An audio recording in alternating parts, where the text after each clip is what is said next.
하나님 말씀 구약성의 에스라 3장 1절에서 13절까지 말씀 교독하겠습니다. 구약성경 713쪽입니다.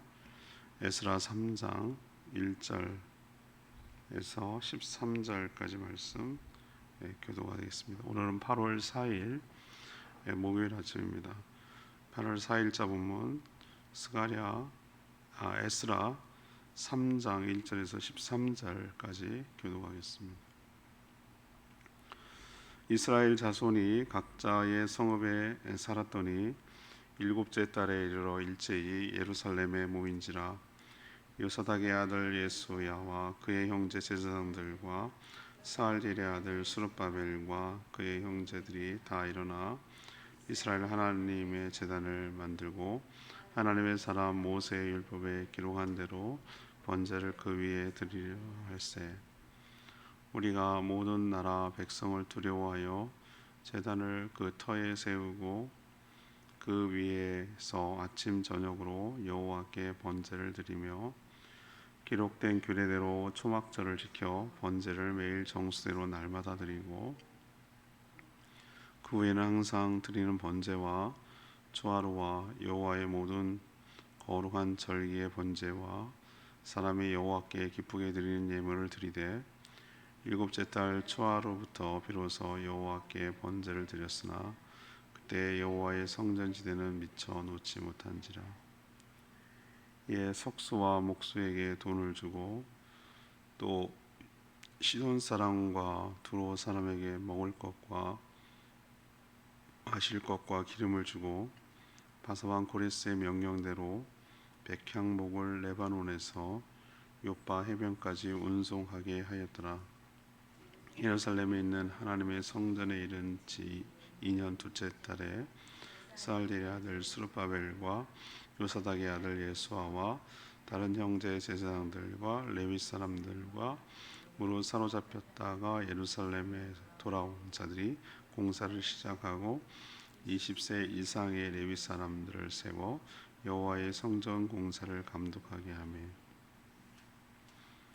이에 예수아와 그의 아들들과 그의 형제들과 감미엘과 그의 아들들과 유다 자손과 헤나닷 자손과 그의 형제 레위 사람들이 일제히 일어나 하나님의 성전 일꾼들을 감독하니라.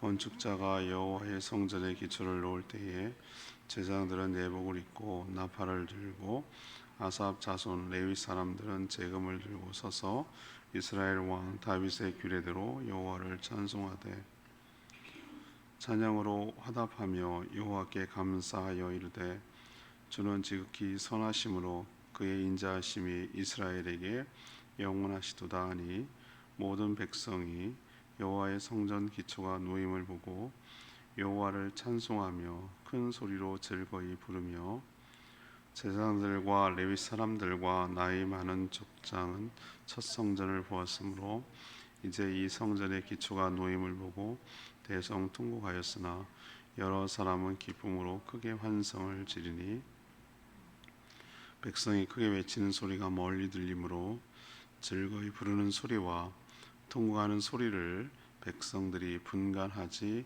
못하였더라. 아멘. 포로 귀환 후에 일곱째 달에 예루살렘에 모두 모여서 초막절부터 지키며 제사를 회복하는 모습을 오늘 보이고 있습니다. 예수와 제사장 스룹바벨 총독이 이 모든 일을 주도하였죠.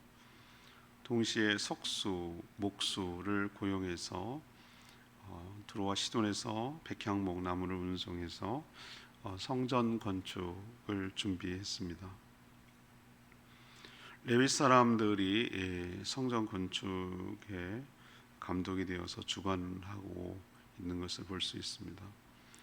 성전 기초 가장 기본되는 밑에를 놓을 때 다윗의 규례대로 하나님께 감사와 찬양의 제사를 드리는데 이때 모두 감격해서 함성을 지르며 또 너무 감격해서 울고 통곡하고 그런 예식을 드렸다라는 내용이 오늘 스토리가 되겠습니다.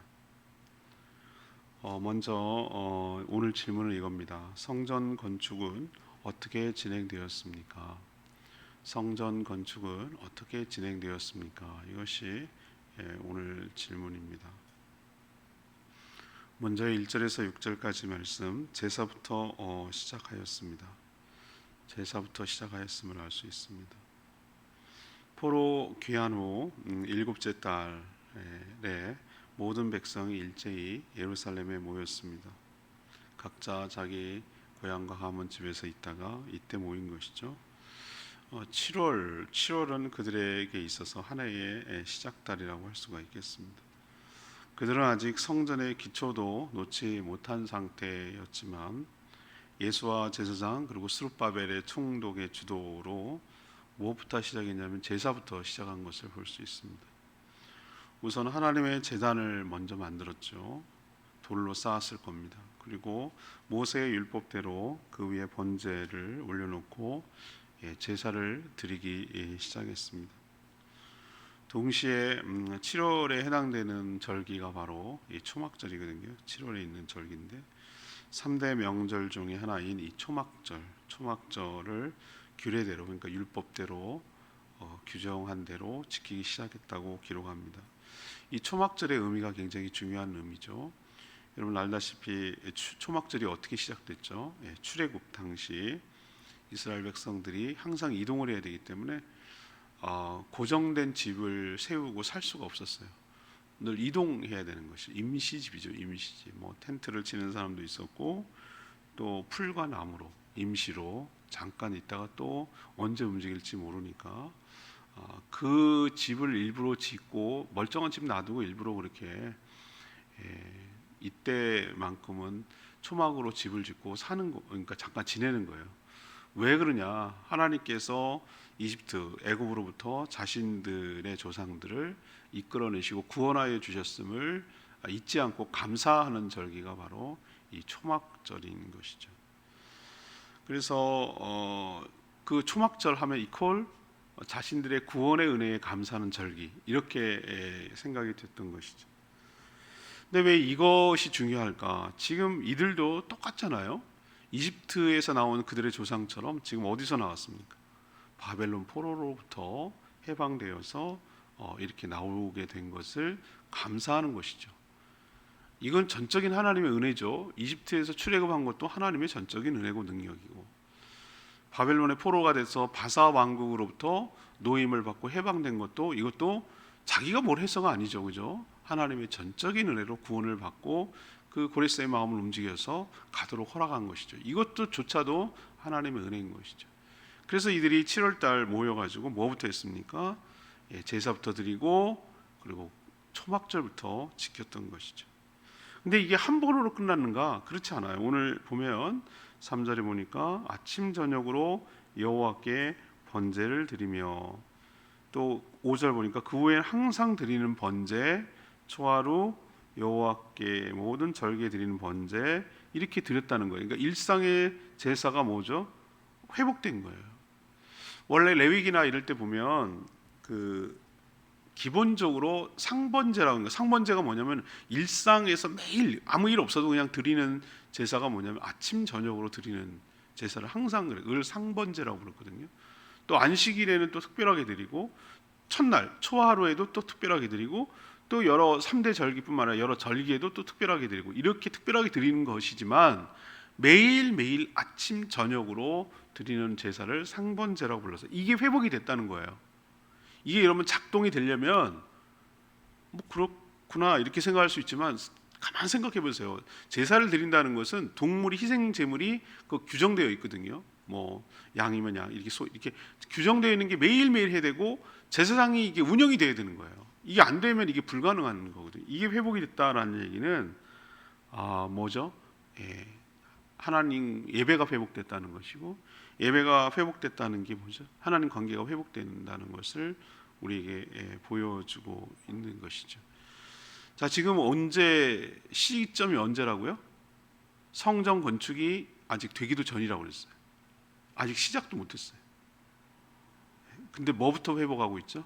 성전이 아니더라도 무엇부터? 제단부터 쌓고 제사부터 드리는 것을 알 수가 있어요. 왜 그럴까요? 이들이 이게 가장 중요한 일이라고 본 거예요. 우리가 생각할 때 이게 뭐가 그렇게 중요해? 먹고 사는 게 중요하고 집 짓는 게 중요하고 그러고 나서 이제 성전 짓고 뭐 그러면 되는 거 아니야? 이렇게 생각하는데 우리가 생각하는 것과 이들이 생각하는 게 달라요. 우리도 바꿔야 돼. 여기서 도전을 받아야 되는 게 뭐냐면은, 그래, 이들이 이렇게 여기에 목숨을 거는 이유는 하나님과의 예배를 통한, 제사를 통한 관계가 회복될 때 하나님으로부터 오는 축복이 시작이 되고, 그래야 하나님의 은혜와 축복으로 모든 성전 짓는 거며 우리가 살아가는 데 필요한 모든 것들이 하나님의 은혜로 공급받을 수 있다라는 것을 알기 때문에, 그게 우선순위라고 생각했기 때문에 제단부터 쌓고 하나님께 제사부터 드리는 거, 우리도 이것도 굉장히 도전을 받아야 되는 것이죠. 이들 보세요. 아침 저녁이라고 했어요. 아침 저녁. 우리가 정말 이 시대, 구약 시대에 안 태어난 것을 얼마나 감사하게 생각해야 되는지 몰라요. 아니, 아침 저녁으로 양 한 마리씩 돈 엄청나요. 그리고 시간 내야 돼요. 우리 일주일에 한 번 나오라는 것도 힘들어서 죽으려고 뭐 하면 아는가, 뭐 어디 가면 안 가, 뭐 이래서 안 가, 저래서 안 가, 이러는데 이거 보통 일이겠어요? 근데 우리는 일상의 예배가 깨져버리니까, 일상의 하나님과의 관계가 회복이 안 되고, 그러니까 우리 삶에 정말 뭐라 그럴까, 그 하나님 없이 살아가는 삶이 나오는 것이에요. 그래서 매일매일 일상의 예배, 그리고 하나님과의 관계, 그리고 하나님의 은혜와 축복을 받는 통로가 회복되는 것이 우선순위고 급선무인 것을 여러분 꼭 기억하시기를 바랍니다. 두 번째는 7절에서 9절까지 말씀, 성전 건축이 어떻게 진행됐는가. 앞에 첫 번째는 뭐라고 그랬죠? 건축하기 전에 예배부터, 제사부터 회복했다고 그랬어요. 두 번째 얘기는 치밀하게 이제 준비하는 것을 볼 수 있어요. 이들은 이제 성전 건축을 서둘지도 않았지만 그렇다고 막연하게 기다리고만 있지는 않았어요. 하나님이 다 알아서 해줄 거라고 생각하고 아무것도 안 하는 것이 믿음이 좋은 게 아니에요. 그건 여러분 믿음 아닙니다. 그건 직무유기고 자기 방치라고 할 수가 있겠어요. 그거는 결코 믿음이 좋다고 말할 수 없어요. 포로 귀환을 허락한 이유가 하나님께서 뭐라고 그랬죠? 고레스 왕의 명령에서 나가지. 넌 돌아가서 뭐부터 해라? 아니, 그 이방인의 왕의 입에서 성전 건축을 하라고, 여호와를 위해 성전 건축을 하라고 1장에 에서 1장에 나와 있잖아요. 그거부터 하라고. 백성들이 믿음으로 움직일 때 하나님의 도우심이 일어날 줄로 믿습니다. 전 이것이 굉장히 중요하다고 생각하는 사람 중에 하나입니다. 무엇이냐면은, 우리가 하나님을 신뢰하고 믿음으로 한 발 내디딜 때 변화가 시작될 줄로 믿습니다. 가만히 멍 때리고 있고 아무것도 안 하면 아무런 변화가 안 일어나는 거예요. 믿음을 가지고 전체 우린 다 그림을 그려내지 못해요. 전체 다 몰라요. 그러나 한 계단 움직이는 거, 한 발 뛰는 거예요. 믿음으로 한 발 뛰는 거예요. 그러면 하나님께서 그 다음을 보여주시고 그 다음에 변화가 일어나도록 해요. 그 다음이 뭘 해야 될지 이렇게 보여주신다고. 근데 가만히 있으면 뭐 알아서 하나님께서 성전을 갑자기 짜잔 하고 성전이 퍽, 무슨 영화 보듯이 그림 뭐 애니메이션 보듯이 기둥이 퍽, 돌이 쫙, 그 다음에 지붕이 쫙, 뭐 이렇게 세워집니까? 성전이? 누구의 손으로 세워져야 됩니까? 백성들의 손에 의해서 세워져야 되는 거 아니에요. 움직여야죠.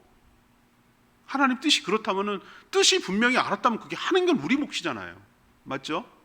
근데 그걸 안 하고 나머지도 하나님이 해줄 거야. 이건 아니라고. 그래서 이들이 뭐부터 했습니까? 석수, 목수. 요즘으로 치면 건축업자들이죠. 석수는 돌 다듬는, 돌을 관리한, 돌을 이제 만드는, 목수는 나무.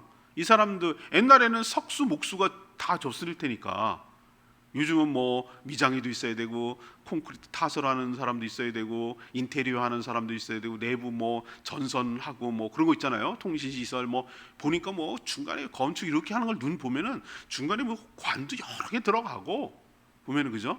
보면 복잡하더라고. 이거 철근도 이렇게 올겨저기하고 거기다가 하고 또 기둥도 세우고 뭐 보니까 이게 복잡하더만요. 요즘은 건축하는 것이. 근데 옛날에는 뭘로 주어졌겠어요? 돌, 나무가 주 재료잖아요. 그러니까 석수, 목수, 이 사람들을 너 알아서 해라고 노예처럼 부렸다고 그랬어요? 아니에요. 고용했다고 그랬어요. 고용. 정당하게 뭘 줬습니까? 돈을 줬어요. 예를 들면 그 비용이 그때 당시에 뭐예요? 돈을 주고, 돈을 줬다고 그랬잖아요. 맞죠? 돈을 줬어요. 그러라고 성도들이 뭐 한 거예요? 헌금한 거잖아요. 각종 보물을 내놓고 자기 있는 것을 내놓고 또 바벨론에 빼앗겼던 그거 다시 갖고 오고 뭐 이런 것들 다 한 이유가 이런 것 때문이에요. 교회에서 어떤 일을 할 때 막 열정 페이지처럼 그냥 그렇게 하면 안 돼요. 어떤 일을 할 때는 뭐죠? 정당하게 대가를 지불하고 그렇게 하는 게 맞는 거예요. 그래서 고레스의 명령에 힘입어서 또 명령을 내렸겠죠. 어디에 명령을 내렸겠습니까? 두로 시돈. 목재가 그 당시 솔로몬 시대도 마찬가지고 그 당시에 좋은 목재는 이스라엘은 가보니까 제가 보니까 산림 지역이 아니에요. 산림 지역이 아니에요. 이게 좋은 나무가 이렇게 아름드리처럼 이게 쫙쫙 나는 지역이 아니에요. 주로 뭐 포도나무, 뭐 감람나무, 그러니까 올리브나무, 그다음에 뭐 무화과 나무, 그다음에 야자, 대추야자 뭐 이런 거가 있고 초지고 양을 했지. 주로 이 산림지대 빽빽하게 우리 저기 어디 이렇게 검은 오름이라 이런 데 가보면은 삼나무 숲이 쫙쫙 이렇게 있는 거 보여져요. 그런 게 제목감이잖아요. 그죠? 이런 걸 쳐가지고 기둥도 세우고 석가래도 세우고 이런 게 하는 거잖아요. 그래서 두로 시돈에서 최고급 목재, 솔로몬 때도 그걸 했어요. 이 백향목을 거기도 역시 뭐 했습니까? 기름 주고 뭐 먹을 것 주고 마실 것 주고 기름을 주고 이게 이 이스라엘 특산품이에요. 그러니까 두로 시돈은 나무로 주로 트레이드하는 거예요. 트레이드, 교육하는 거죠. 그 다음에 이스라엘에서 두로 시돈이 원하는 것은 양식, 올리브유 이런 걸 원했단 말이에요. 그건 자기들이 없으니까. 그래서 서로 교환을 해가지고 기본적으로 필요한 뭐예요? 목재를 일단은 이제 구입해 갖고 온 거예요. 그리고 어떤 일을 막 중구난방으로 할 수 없잖아요. 어떤 데 보면 반장이 보면은 공사 현장에도 보면 다 이게 체계가 있어요. 반장이 중요해요. 반장이 어떤 요즘은 지금 팀장이죠. 몇 명을 이끌면서 어떤 일을 주도해 나가는 어떤 그 실무 팀장이 리더를 말하는 거예요. 그 위에 또 이게 공사 책임자가 있고 뭐 이런 식으로 나가는데 이 역시 건축을 하는데도 누가 주도를 합니까? 제사장과 20세 이상 레위 사람들이 뭐 했습니까? 감독을 하도록, 성전 일꾼의 감독을 하도록 만들었어요. 왜 그렇죠? 성전과 관련된 일은 제사장과 레위 사람들이 관여를 해야 돼요. 왜? 그 사람들이 거기서 일을 해야 되고 제일 잘하니까. 성전 구조에 대해서 뭐 이것을 어떻게 율법적으로 맞는 것인지에 대해서 아니까. 이걸 주도하도록 조직을 짰어요. 그러니까 이 사람을 재편한 거죠. 이미 백성들은 이 성전 건축을 위해서 헌물을 드렸다고 그랬어요. 자, 지금 이거 쭉 제가 얘기하는 이유가 뭐예요? 이들은 매우 뭐예요? 체계적인 전략과 계획을 가지고 하나씩 어떤 일을 진척시켜 나가는 것을 볼 수 있습니다. 여러분, 은혜는 막연히 기다리는 것도 아니고 대충 해도 하나님이 다 알아서 해준다는 것은 더더욱 아니에요. 7개월의 준비 과정을 지금 거치는 것을 보고요. 전문가도 고용하고 준비했고 건축자재도 준비하고 이렇게 치밀하게 다 준비를 했단 말이죠. 우리도 주의 일을 할 때 그냥 뭐 되는 대로 하는 거 이거 저는 원치 않아요. 어떤 일을 할 때 생각하고 계획을 해야 되는 거예요. 예, 어떤 일이 예산이 얼만큼 들어갈 거라고 예측이 되고 어떤 사람이 적임자고 그리고 어떤 식으로 일이 진행될 것인가에 대해서 일머리의 순서를 잘 해야 되고 누가 책임자를 세워야 될 것인지 누가 리더를 세우고 일을 끌고 나가야 실무진으로 해야 될지 이런 여러 가지 것들을 다 계획하고 물론 그 계획한다고 다 되는 건 아니에요. 물론 돌발 변수도 있고 생각대로 안 될 수도 있지만 그렇다고 해가지고 어떻게 뭐 돌발 변수가 너무 많으니까 아무런 생각 없이 그냥 저질러 이건 아니에요. 계획을 하는 가운데 틀리면 그 수정해 나갈 수 있지만 계획 자체가 없어서는 안 되고 일에 뭐 순서가 없어서는 안 돼요. 어떤 일을 차근차근 체계적으로 계획하고 진척시키고 준비해 나가야 된다는 것을 하나님의 일은 특히 그래야 된다는 것을 우리에게 지금 도전하고 보여주고 있는 줄로 압니다. 세 번째는요 10절에서 13절까지 말씀인데요 하나님을 찬양한 것을 볼 수 있어요. 마침내 성전 완성된 건 아니고요. 엄청 뒤에 이제 4장부터 나오는 게 방해 세력이 장난 아니에요. 내일 이제 그 얘기를 할 건데요. 엄청 오래 걸렸어요. 이게 방해가 너무 중단되고 우리도 왜 보면은 건축해 갖고 뼈대만 세워놓고 중단되고 뭐 이런 건물 가끔 보잖아요 주변에. 그러니까 뭐 공사 대금이 안 만난다든지 뭐가 뭐 무슨 뭐 하여튼 법정 싸움이 됐다든지 뭐 여러 가지 이유로 이제 중단되는 경우가 있는데. 이 성전도 그랬어요. 근데 요까지는 놓은 거예요. 어디까지? 기초는 놓은 거예요.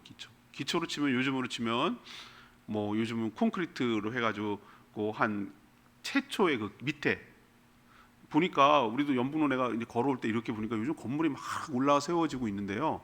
제일 먼저 하는 거 보니까 밑에 그 바닥에 서서 기둥 놓을 자리 있잖아요. 그거부터 합니다.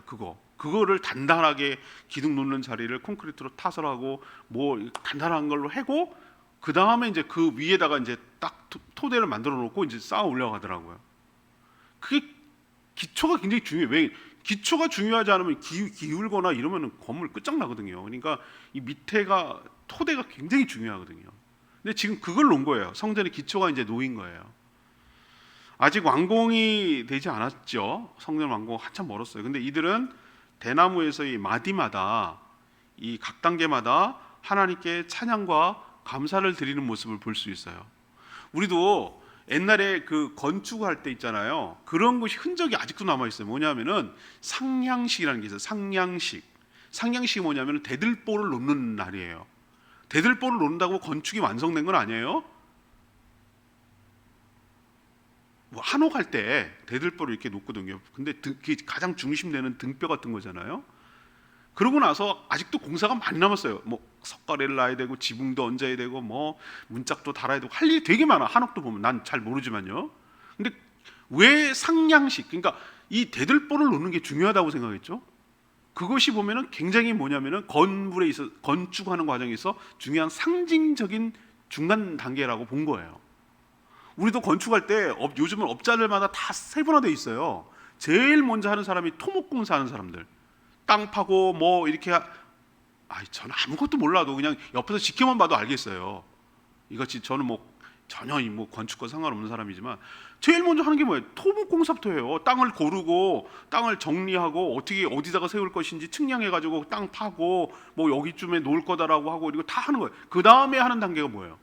이제 그 기초공사 콘크리트 타설하고 그렇게 하고 나서 그 다음에 하는 게 뭐예요? 이제 건물 뼈대로 올라가는 거죠. 이렇게 거푸집 만들어가지고 거기다 콘크리트 타설하고 기둥 세우고 이렇게 뼈대부터 만들고 그 다음에 뭡니까? 벽체를 어떻게 할 거냐? 유리로 할 거냐? 뭐 벽돌로 할 거냐? 뭐 다른 소재로 할 거냐? 그 벽체를 만들고 그 안에 동시에 하는 게 뭐예요? 전기공사 뭐 이런 것들을 동시에 이렇게 구멍을 이게 파이프라인을 세우고 그러고 나서 안에 이제 뭐 하는 겁니까? 뭘로 마감재로 할 거냐? 겉에는 뭘로 마감재로 하고 속은 뭘로 마감재로 하고 그것을 중간에 뭐 그 추운 걸 더운 걸 방지하는 걸 하고 습기를 방지하는 걸 넣고 뭐 이런 것들 넣잖아요. 그러고 나서 마감재는 뭘로 할 거냐? 그리고 이제 전기공사, 그다음에 인테리어 공사, 뭐 이런 지붕 공사, 뭐 이런 걸 한단 말이에요, 그죠? 그것처럼 단계별로 뭐가 끝났을 때마다 그 뭐가 됩니까? 그 돈이 지불이 됩니다. 토목공사 끝난 사람들은 토목공사 끝 하면 자기는 철수합니다. 그러면 토목공사 하는 사람은 돈 줘야 돼요. 자, 콘크리트 타설하고 기초공사하는 사람들, 뼈대 세운 사람들 그거 끝나면 또 돈을 줘야 돼요. 한 단계마다 이렇게 할 때마다 매듭이라는 게 있잖아요. 그런 것처럼 근데 제일 중요한 게 뭡니까? 성전에서 모든 건물이 그렇지만 기초가 놓였을 때 이게 굉장히 상징적이고 중요한 거거든요. 이제는 그 토대 위에 이제 세워가면 되는 거니까. 그때도 이스라엘 백성들 다 완공했을 때 모여서 하나님 앞에 예배드리지 않았어요. 우리도 보면은 성전 건축하고 성전이라는 표현은 안 해요. 예배당 건축할 때 보면은 두 가지는 해. 두 가지는 하나 할 때 뭐 할 때 하죠? 기공식, 기공예배. 그리고 다 끝나면 중공예배. 뭐 이건 한단 말이에요, 그죠? 시작할 때 삽질하는 거 있잖아요. 삽질해가지고 시작하고 테이프 끄고 뭐 하는 거 있잖아요. 그거 할 때 한 번. 그리고 다 끝나고 이제 다 끝났습니다. 오십시오. 중공 끝나면 또 한 번. 요 정도는 하거든요. 근데 여기도 단계별로 이렇게 했던 것을 볼 수 있어요. 자, 감사와 찬양을 하는데 제가 여기서 주목했던 것은 다윗의 규례대로라고 했어요. 다윗의 규례대로. 예배가 언제 완성되는 줄 여러분 아세요? 예배가 그 이스라엘 백성들이 예배의 어떤 폼 같은 거, 예배 형식, 우리 주일 예배 하듯이 예배 형식이 다윗 때 정해져요. 그때 찬양대가 결성되고 악기 연주가 되고 악기가 뭐가 동원될 거고 예배가 어떤 순서로 진행되는지 찬양집 시편이 결정되고 이때 다 하는 거예요. 이게 다윗의 규례대로라고 말하는 것은 정식 예배 형식을 의미하는 거예요. 그때 모든 것을 갖춰놓고 제사를 드렸는데 예를 들면 제사장은 예복을 입었어요. 드디어 예복을 입기 시작하고 아직 완성된 거 아니에요, 성전. 근데 찬양을 맡은 아삽 자손들은 찬양하면서 악기를 연주하고 하나님을 찬양하기 시작했어요. 그리고 곡조는 모르지만 드디어 이제 회중 찬양이 시작된 거예요. 근데 가사가 남아 있어요. 여기 보면은 가사가 뭐라고 나와 있으면 흔적이 남아 있죠. 여호와께 감사하라. 그는 선하시며 인자하심이 이스라엘의 영원함이로다. 이 찬양 가사가 시편에서 많이 나오는 가사거든요. 여기서 지금 성전 포로를 잡혀와가지고 끌려와서 다시 갔다 돌아와가지고 처음 성전을 기공하고 이 찬양을 드렸던 거예요. 그래서 여러분 생각해 보세요. 예배가 우리도 보면은 여러분 그런 감격이 있는지 잘 모르겠어요. 저는 한 번 딱 경험했어요.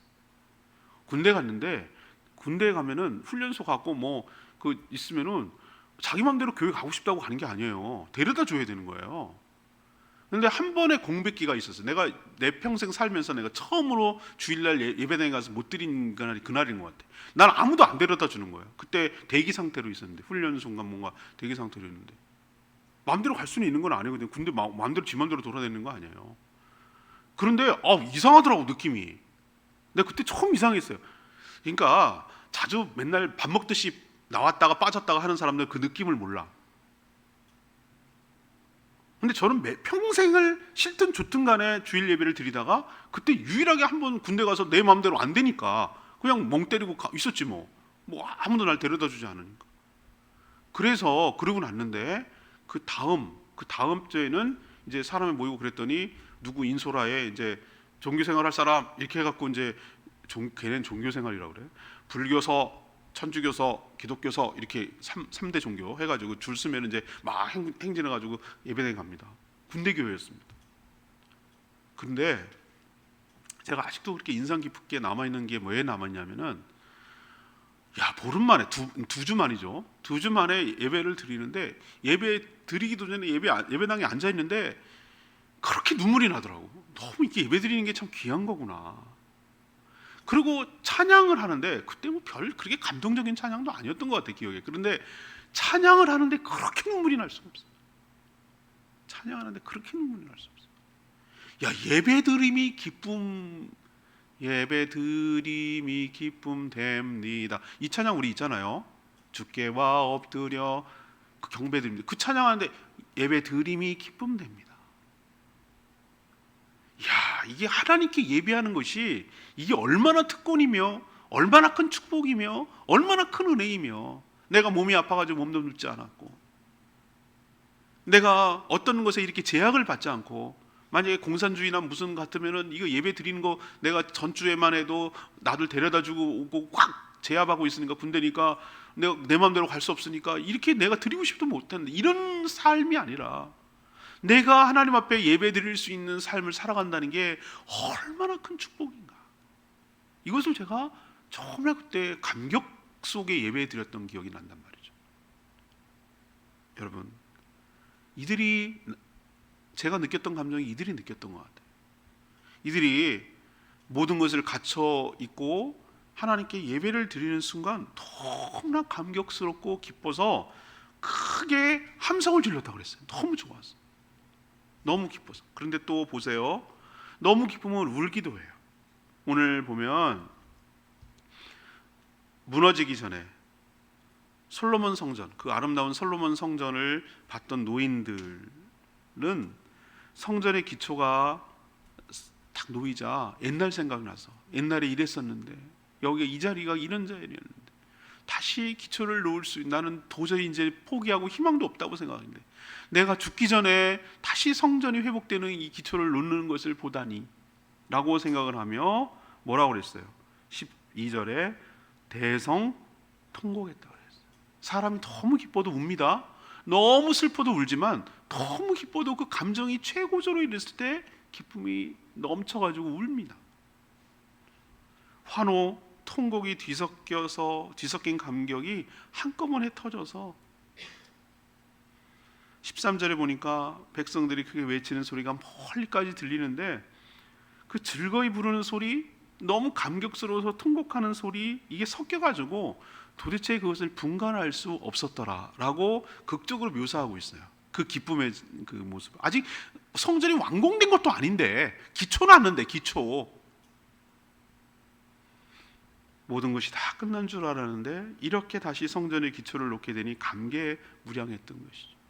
우리도 하나님께서 무너졌던 교회의 영광을 다시 회복시켜 주시고 잃어버렸던 신앙을 다시 회복시켜 주시고 무너졌던 예배 자리를 회복시켜 주시고 다시 하나님을 찾고 예배하는 날이 올 때 우리도 감격이 되살아나고 함성과 기쁨의 소리와 통곡의 눈물 하나님께 흘리며 감사와 영광을 돌리게 될 줄 믿습니다. 이런 과정을 통해서 성전이 지어졌다는 거예요. 역시 레마의 말씀이 13절 말씀이에요. 사람의 감정은 묘해서 너무 슬퍼도 반대로 너무 기뻐도 울음이 나와요. 감정이 격해지면 동일한 반응이 나와죠. 젊은이들은 너무나 기뻐서 크게 함성을 외치는 소리, 또 함께 그거와 함께 늙은이들은 너무나 감격에 겨워서 대성통곡하는 소리가 묘하게 섞여서 들었다고 그랬어요. 감개무량함이 한꺼번에 폭발한 거죠. 우리도 소중한 것을 잃고 다시 되찾게 되었을 때 그 감사와 감격은 말할 수가 없는 것이에요. 건강도 그렇고요. 아까 말했죠. 주일 성수하는 거. 전 그런 경험이 있다고 그랬죠.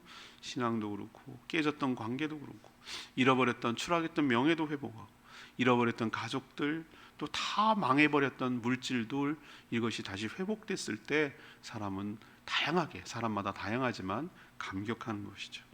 하나님은 그들만 아니라 우리도 잃어버렸던 것을 다시 찾게 하셔서 감격하도록 인도하여 주실 줄 믿습니다. 이 말씀이 저는 오늘 너무 좋았어요. 그래서 이번 주일 설교가 이 본문이에요. 그래서 주일날 다시 한번 이 말씀에 대해서 이야기하려 합니다. 오늘 말씀 붙들고 기도하기 전에 아까 이스라엘 백성들이 불렀던 찬양 가사 흔적이죠. 539장 찬양집 539장 부르고 기도하겠습니다. 찬양집 539장입니다. 주의 인자는 끝이었고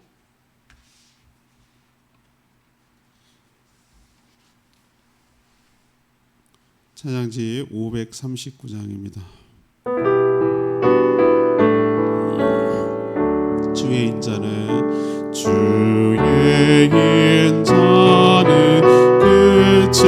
없고 그의 자비는 무궁하며 아침마다 새롭고 늘 새로우니 주의 성실의 금이라 성실하신 주님.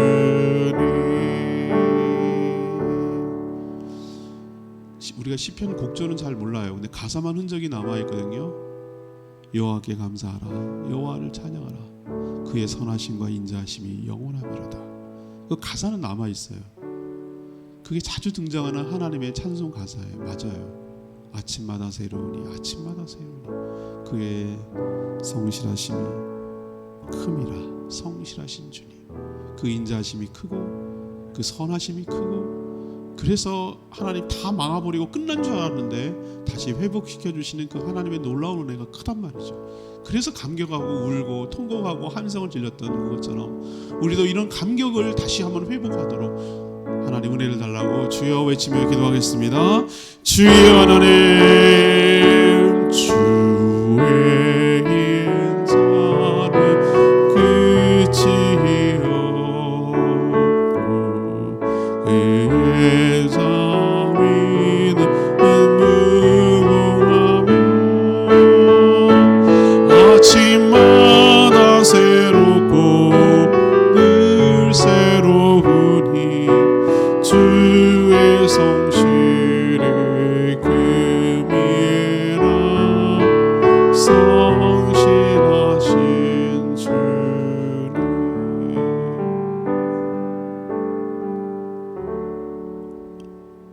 하나님 유다 백성들이 성전을 건축해가는 진행해가는 모습을 보면서 많은 것을 깨달았습니다. 우리는 다 갖춰야만 시작하겠다고 생각하지만 모든 일의 시작은 예배하는 것부터 시작됨을 깨닫게 하여 주시옵소서. 하나님을 신뢰한다면 내가 할 수 있는 일에 최선을 다하고 준비하게 하여 주시고 우리가 믿음을 가지고 한발 떼고 최선을 다할 때 하나님의 도우심이 임할 줄로 믿습니다. 저희들도 잃었던 모든 것을 되찾는 기쁨을 누리게 하여 주시고 그래서 하나님께 감사와 찬양과 영광을 돌리는 복된 삶 살아가게 하여 주시옵소서. 오늘도 간구하는 모든 기도 주님 응답하시고 무더위와 열대 가운데 상하지 않게 도와주시고 코로나와 몸이 아픈 여러 성도들 불쌍히 여겨주시고 온전히 회복시켜 주시옵시고 후유증 없이 건강한 몸 되도록 은혜를 도와여 주시옵소서. 죽어가는 영혼들을 살리는 일에 몸된 교회를 세워가고 확장하는 일에 관심을 갖고 헌신하는 이들이 성전을 세웠듯이 우리 역시 하나님의 교회를 세워가는데 마음을 쏟게 하여 주시옵소서. 주님께 모든 것 맡기며 예수 그리스도 이름으로 축복하며 기도합니다. 아멘. 오늘 하루도 주님의 은혜 가운데 살아가는 복된 하루 되길 축복합니다. 충분히 기도하고 하루 시작하겠습니다.